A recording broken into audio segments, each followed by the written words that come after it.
बिस्मिल्लाहिर्रहमानिर्रहीम अस्सलाम वालेकुम। आज हम पढ़ेंगे होम्योस्टेसिस एंड एडाप्टेशन।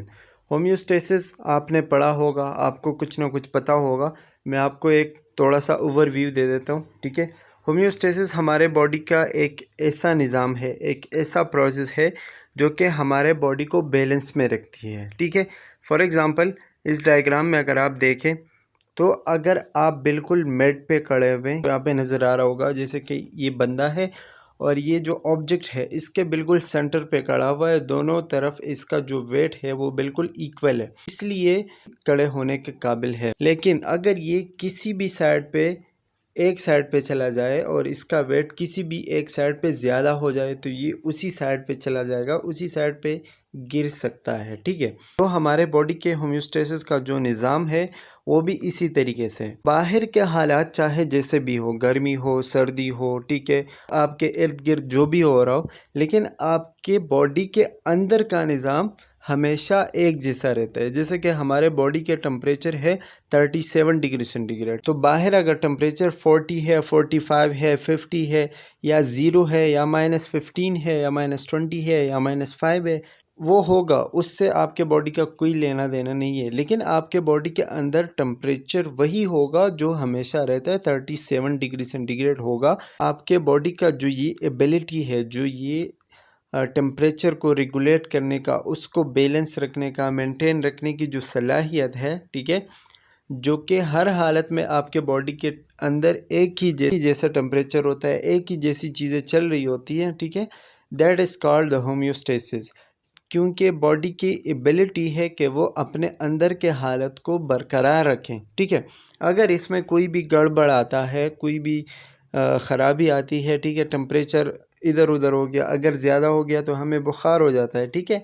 जैसे कि 38 39 पे चला गया तो हमें बुखार हो जाता है, कम हो गया तो भी मसले आते हैं। इसके अलावा सिर्फ टेम्परेचर नहीं है, आपके बॉडी के अंदर फ्लूइड रिटेंशन, जो कि आपके फ्लूइड को बरकरार रखता है, आपके जो है फैट लेवल, आपका प्रोटीन लेवल, बहुत सारी चीज़ें हैं, उससे इधर उधर हो जाता है। अगर अपनी नॉर्मल वैल्यू से कम ज़्यादा हो जाते हैं, ठीक है, तो बॉडी में मुख्तलिफ़ किस्म के मसले आने लग जाते हैं। अब हमारी ये जो बॉडी अपने एक नॉर्मल स्टेट में है और इन चीज़ों को बरकरार रखने की जो सलाहियत रखता है, इस चीज़ को हम क्या कहते हैं? होम्योस्टेसिस। आई होप कि आपको अच्छे से समझ आ गया होगा। सिंपल आप ये कह सकते हैं कि homeostasis is a stable internal environment. जैसे कि इस डायग्राम में अगर आप देख लें तो क्या है कि पहले एक बंदा है होम्योस्टेसिस में, ठीक है, बिल्कुल स्टेबल है, सेंटर पे खड़ा हुआ है। लेकिन अगर थोड़ा बहुत उसके बॉडी में चेंजेस आते हैं, ठीक है, तो क्या होता है, एनवायरनमेंट की वजह से, ठीक है, तो उसकी बॉडी एक तरफ आने लग जाती है, कोई ना कोई ख़राबी आने लग जाती है, सेंट्रल जो वैल्यूज़ है उससे बॉडी हट जाती है और क्या होता है कि बंदा अपने सेंटर से, अपने नॉर्मल सिचुएशन से बिगड़ जाता है, ठीक है। और फिर अगर उसी सिचुएशन को हम टाइम पे डील ना करें, बैलेंस को वापस रिस्टोर ना करें, सिचुएशन आपको डेथ तक लेके जा सकती है, ठीक है। तो डायग्राम में भी आपको मतलब एक फ़नी वे में दिखाया गया है, लेकिन समझ आने वाली चीज़ें। आते हैं होम्योस्टेसिस के डेफिनेशन पे। होम्यो का मतलब है सेमनेस, स्टेसिस का मतलब है स्टैंडिंग स्टिल, मतलब एक जगह पे खड़े होना। सेमनेस का मतलब है एक जैसा, ठीक है। तो homeostasis a condition of equilibrium. Homeostasis एक बैलेंस है in the body's internal environment due to the ceaseless interplay of the body's many regulatory process। Body के अंदर जितने भी निज़ाम है, जितने भी काम चल रहे हैं, ठीक है, कि एक ना रुक जाने वाले प्रोसेस को जो कि वो करते हैं, हमेशा वो अपना काम करते रहते हैं, ठीक है। चीज़ों को हम जो कि एक बैलेंस में हमारी बॉडी को रखती है, क्या कहते हैं? होम्योस्टेसिस कहते हैं। डायनामिक कंडीशन, डायनामिक मतलब कि ये चेंज होता रहता है, ठीक है। In response to changing condition the body equilibrium can shift among points. कभी थोड़े बहुत चेंजेस आ जाते हैं एनवायरनमेंट के साथ, ठीक है, लेकिन बहुत कम चेंजेस आ जाते हैं जो कि हमारे बॉडी उसको बर्दाश्त कर सकती है, वो मसला नहीं है। लेकिन अगर कभी चेंज आया, बहुत ज़्यादा चेंज आया और हमने उसको रिस्टोर नहीं किया, हमने उसको कंट्रोल नहीं किया और वो चेंज बार बार आता ही रहा, तो क्या होगा कि हमारी बॉडी जो है वो ख़राब हो जाएगी and it can lead to death, ठीक है। आपके बॉडी के अंदर ग्लूकोज का जो लेवल है वो 70 से 110 मिलीग्राम तक जो है वो रहता है, ठीक है। लेकिन अगर इससे कम हो जाए या इससे ज़्यादा हो जाए, ठीक है, तो क्या होता है कि आपकी बॉडी का जो ग्लूकोज लेवल है वो डिस्टर्ब हो जाएगा और इससे मुख्तलिफ़ किस्म की बीमारियाँ हो सकती है, मसले आ सकते हैं। Each structure from the cellular level to the systemic level contribute in some way to keeping the internal environment of the body within normal limits.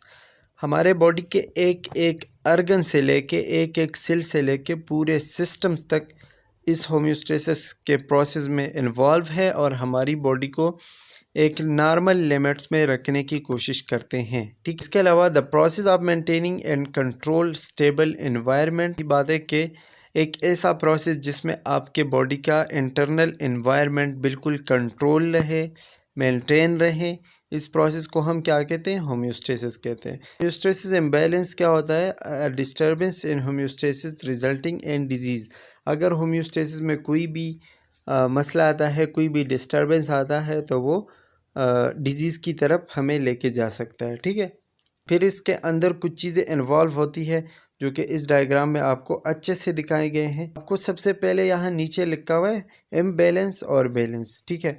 मतलब एक बंदा है, वो क्या है, बिल्कुल बैलेंस में है, होम्योस्टैटिक पोजीशन में है, ठीक है। लेकिन अगर कभी उसके बॉडी में इम्बैलेंस आ जाता है, ठीक है, ऐसा मसला आता है कि वो डिस्टर्ब हो जाता है, उसको होम्योस्टेसिस, जिस चीज़ की वजह से चेंजेस आते हैं, आपका इक्विलिब्रियम या आपका होम्योस्टेसिस डिस्टर्ब हो जाता है, उसको हम क्या कहते हैं? स्टिमुलस। क्या कहते हैं? 1 नंबर पे आप देख लें, इसको हम कहते हैं स्टिमुलस। स्टिमुलस क्या है? कोई भी चीज़ जो बाहर से या अंदर से आपके बॉडी को डिस्टर्ब करे। फॉर एग्ज़ाम्पल, बाहर टेम्परेचर बहुत ज़्यादा हो गया, गर्मी बहुत ज़्यादा है, उससे आपकी बॉडी का जो होम्योस्टेटिक कंडीशन है वो डिस्टर्ब हो गया। तो अब वो गर्मी क्या है जिसकी वजह से आपका होम्योस्टेसिस डिस्टर्ब हो गया, उसको हम कहते हैं स्टिमुलस, ठीक है। आपके बॉडी के अंदर ग्लूकोज लेवल 110 मिलीग्राम से ज़्यादा हो गया, 150 पे पहुंच गया, तो ये क्या है? एक स्टिमुलस है जिसकी वजह से आपका होम्योस्टेसिस डिस्टर्ब हो रहा है, ठीक है। दूसरा आपके पास आता है रिसेप्टर। रिसेप्टर मतलब कि जिस चीज़ के थ्रू आपको पता चल जाता है कि हाँ चेंजेस आए हैं। जैसे बाहर गर्मी है, आपको किस चीज़ के थ्रू पता चलेगा? आपको आपके स्किन के थ्रू पता चलेगा, क्योंकि स्किन में ऐसे बहुत सारी रिसेप्टर्स है जिनको गर्मी फील होती है, ठीक है। तो रिसेप्टर क्या है? जिस चीज़ की वजह से आपको पता चलता है कि हाँ अभी चेंज आया है, स्टिमुलस आया है। अगर आपको हाथ पे सुई चुभ जाती है, ठीक है, या कोई चीज़ लग जाती है, पत्थर लग जाता है, ठीक है, तो क्या होता है कि आपके हाथ के जो रिसेप्टर्स हैं उनको पता चल जाता है कि बाहर से स्टिमुलस आया, उन्होंने हमारे नॉर्मल इक्विलिब्रियम के कंडीशन को डिस्टर्ब किया। तो जिस चीज़ के थ्रू आपको पता चल जाता है, जो आपका सेंसर है, जो आपका जिसकी वजह से आप फील करते हो, उसको हम क्या कहते हैं? रिसेप्टर। पर थर्ड पे आता है आप कंट्रोल सेंटर। कंट्रोल सेंटर क्या है? जहाँ से आपका ये सारा निज़ाम कंट्रोल होता है, ठीक है, और रिसेप्टर से इंफॉर्मेशन जाते हैं कंट्रोल सेंटर तक कि हाँ स्टिमुलस आया है, कोई ना कोई चेंज आया है। तो हमारा कंट्रोल सेंटर क्या है? हमारे दिमाग, ठीक है। मतलब पहले स्टिमुलस आएगा, कोई भी डिस्टर्बेंस आएगा, स्टिमुलस से पता चलेगा रिसेप्टर को, ठीक है, और रिसेप्टर बताएगा दिमाग को कि बाहर से ये चीज़ आई है और डिस्टरबेंस प्रोड्यूस कर रही है। फिर कंट्रोल सेंटर के बाद आएगा आपका इफेक्टर। इफेक्टर का काम होता है कि किसी भी चीज़ को जो बाहर से आया है, जो स्टिमुलस आया है, उस स्टिमुलस को कंट्रोल करना, उसको ख़त्म करना और उसके काम को या उसने जो डिस्टरबेंस पैदा की हुई है उस डिस्टरबेंस को ख़त्म करना, ठीक है। तो इफेक्टर आपके क्या हो सकते हैं? आपके हाथ हो सकते हैं, आपके मसल्स हो सकते हैं, या आपके बॉडी के अंदर का कोई भी निज़ाम हो सकता है। फॉर एग्ज़ाम्पल, अगर आपको सुई चुभी, जैसे कि मैंने आपको कहा, ठीक है, या आपको कोई और ऐसा कोई भी डिस्टर्बेंस आया, सुई का ही ले लेते हैं एग्ज़ाम्पल, ठीक है, तो आपको सुई चुभी, आपको पता चला कि सुई है, फिर आपके कंट्रोल सेंटर को पता चला, कंट्रोल सेंटर ने आपके हाथ को कहा कि भाई हाथ हटा लो, वरना आप जो है इंजर्ड हो सकते हैं, बीमार हो सकते हैं, मसला आ सकता है, ठीक है। तो आपके कंट्रोल सेंटर ने आपको आपके हाथ को बताया कि हाथ हटा लो। अब जो ये हाथ है ना आपके, ये क्या है? इफेक्टर है, उस चीज़ को रिस्पॉन्स देने वाले हैं, ठीक है। 5 पॉइंट्स है इसमें। सबसे पहला स्टिमुलस जो बाहर से आएगा, रिसेप्टर जो स्टिमुलस को रिसीव करेगा, सेंस करेगा। नंबर 3 पे आपका होगा कंट्रोल सेंटर जो कि फ़ैसला लेगा कि चीज़ को किस तरीके से ख़त्म करना है। नंबर 4 पे आपका आएगा इफ़ेक्टर। इफ़ेक्टर का काम होगा कि उस चीज़ को ख़त्म करने के लिए मैंने क्या करना है, किस तरह जवाब देना है, आपके मसल्स, आपके हाथ। नंबर 5 पे आपका वही होम्योस्टेसिस वाला स्टेट दोबारा आएगा, मतलब इफ़ेक्टर ने काम ख़त्म किया, डिस्टर्बेंस जो भी आई थी वो ख़त्म हो गया, आपकी बॉडी वापस होम्योस्टेटिक स्टेट में आ जाएगी। ठीक, इफेक्टिंग होम्योस्टेसिस, कुछ चीज़ें हैं जो आपके होम्योस्टेसिस को डिस्टर्ब करती है या अफेक्ट करती है। For example metabolic activities constantly taking place inside a body as a result of unwanted chemicals are produce. मतलब कुछ ऐसी चीज़ें होती है जैसे हमारे बॉडी के अंदर मेटाबॉलिज्म एक्टिविटी चल रही होती है, ठीक है, तो उनमें अक्सर ऐसे केमिकल्स प्रोड्यूस होते हैं जो कि हमारे बॉडी के लिए ज़रूरी नहीं है, हमारे बॉडी को नहीं चाहिए, तो वो भी अक्सर डिस्टर्बेंस प्रोड्यूस करते हैं, तो होम्योस्टेसिस में मसला आता है। ठीक है, दूसरा क्या है, एक्सटर्नल एनवायरनमेंट।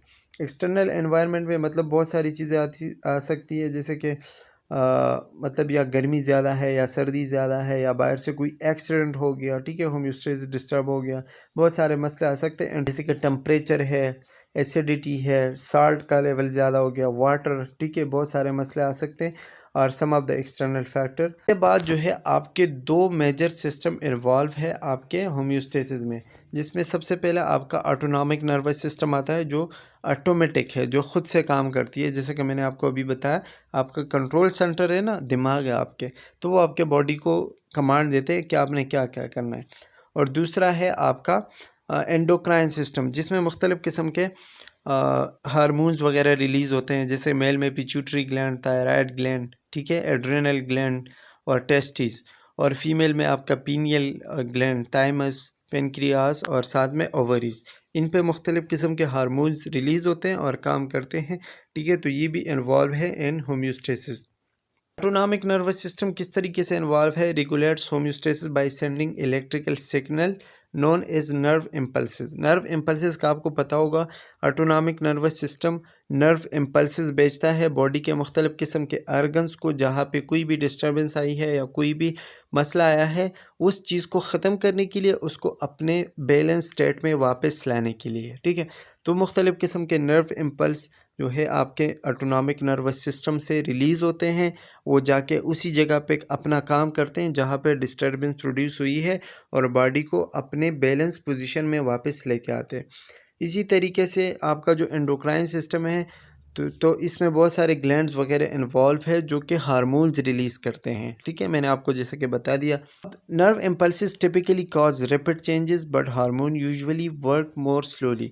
आपका जो ये एंडोक्राइन सिस्टम है, ये नर्व इम्पल्स से थोड़ा स्लो काम करता है। नर्व इम्पल्स चूँकि एक इलेक्ट्रिकल सिग्नल है, बिजली की तरह बहुत ज़्यादा तेज़ी से चलता है, ठीक है, लेकिन जो हार्मोन्स है वो एक किस्म के केमिकल्स है, वो रिलीज़ होंगे, फिर जाके आपके डक्ट्स के थ्रू, ठीक है, उस जगह पे काम करेंगे अपना, तो उसमें थोड़ा सा टाइम लग सकता है।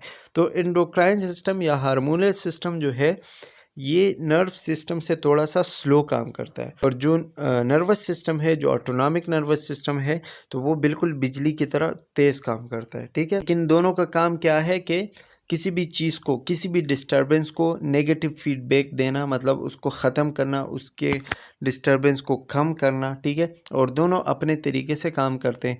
किसी जगह पे एंडोक्राइन सिस्टम की ज़रूरत होगी तो वो अपना काम करेगा, किसी जगह पे नर्वस सिस्टम की ज़रूरत होगी, तेज़ रिस्पांस देने की ज़रूरत होगी, तो नर्वस सिस्टम अपना काम करेगा, ठीक है। इसमें कुछ फीडबैक सिस्टम होते हैं, फीडबैक सिस्टम और फीडबैक लूप भी हम कहते हैं, ठीक है। As a cycle of event, the status of a body condition is monitored, evaluated, changed, reminded, re-elevated and so on। इसमें क्या होता है कि जैसा कि मैंने आपको बता दिया, स्टिमुलस, फिर रिसेप्टर, फिर कंट्रोल सेंटर, फिर इफेक्टर, ठीक है, ये आपके बॉडी के पूरे फीडबैक सिस्टम में आते हैं। मतलब बॉडी को पहले देखते हैं, मोनीटर करते हैं कि क्या चेंज आया है, फिर उसको अपने हिसाब से नापते हैं, तोलते हैं कि अब मैंने क्या करना है इसके साथ, फिर उसको जो है चेंज करवाते हैं, और फिर उस बॉडी के पोजीशन को, जो डिस्टर्बेंस आई है, उसको वापस अपने नॉर्मल पोजीशन में लेके आते हैं। इस पूरे प्रोसेस को हम कहते हैं फीडबैक सिस्टम, टेम्परेचर में चेंज आया है, ब्लड प्रेशर में चेंज आया है, ब्लड ग्लूकोज लेवल में चेंज आया है। तो ये सारी चीज़ें जो कि कंट्रोल करने वाली है, ये आपके फीडबैक सिस्टम से कंट्रोल होती है, ठीक है। जिसमें मुख्तलिफ़ किस्म के आपके स्पेशली ऑर्गन्स आते हैं और स्पेशली आपके कुछ सिस्टम्स आते हैं, जिसमें आपका रिसेप्टर, जिस चीज़ के थ्रू आप चीज़ को, स्टिमुलस को रिसीव करते हो, आपको पता चलता है। दूसरा आपका कंट्रोल सेंटर, मतलब आपके दिमाग, जो कि फ़ैसला लेती है कि अब हमने क्या करना है, इसका जवाब कैसे देना है। और तीसरा आपका इफ़ेक्टर, आपका फ़ौज, जो कि उस चीज़ को ख़त्म करने के लिए काम करेंगे, ठीक है। तो ये 3 चीज़ें आती हैं आपके रिसेप्टर में, आपके फीडबैक सिस्टम में, ठीक है। फिर से वही आपको चीज़ें बताई गई हैं कि रिसेप्टर क्या है। रिसेप्टर वही चीज़ है जिससे आपकी बॉडी का जो भी चेंज है, जो कि आपके बॉडी के कंडीशन में आता है, वो फील होता है उसको, ठीक है, और वो मॉनिटर करता है। इसी तरह कंट्रोल सेंटर का आपको बताया गया है कि ये आपके बॉडी का एक मेन सेंटर है, जिसको हम ब्रेन कहते हैं। और ब्रेन आपके बॉडी के हिसाब से उस चीज़ को रिस्पॉन्स देती है कि अब मैंने कितना रिस्पॉन्स देना है। Number 3 is effector. इफ़ेक्टर वही चीज़ है जिसके ज़रिए आप उसी स्टिमुलस को रिस्पॉन्स देते हैं, जैसे आपके मसल्स, आपके हाथ, आपके पाँव, या आपके बॉडी के अंदर कोई भी ऑर्गन जो कि उसको ख़त्म करेंगे, ठीक है, नर्व इम्पल्सिस के थ्रू या हार्मोनल सिक्रीशंस के थ्रू, ठीक है। ये भी वही चीज़ है कि स्टिमुलस है, रिसेप्टर है, फिर कंट्रोल सेंटर है। ये एरो के थ्रू आपको सब कुछ बताया गया है। फिर इफेक्टर है और फिर उसके बाद रिस्पॉन्स है। रिस्पॉन्स जाके मिलेगा, चीज़ ख़त्म होगी and your body will be in a balance state, ठीक है। तो इसी तरीके से काम करते हैं आपका होम्योस्टैटिक सिस्टम और होम्योस्टेसिस और एडाप्टेशन। आई होप कि क्लियर हो चुका होगा। And that's all. इंशाल्लाह मिलते हैं नेक्स्ट वीडियो में, तब तक के लिए अल्लाह हाफ़िज़।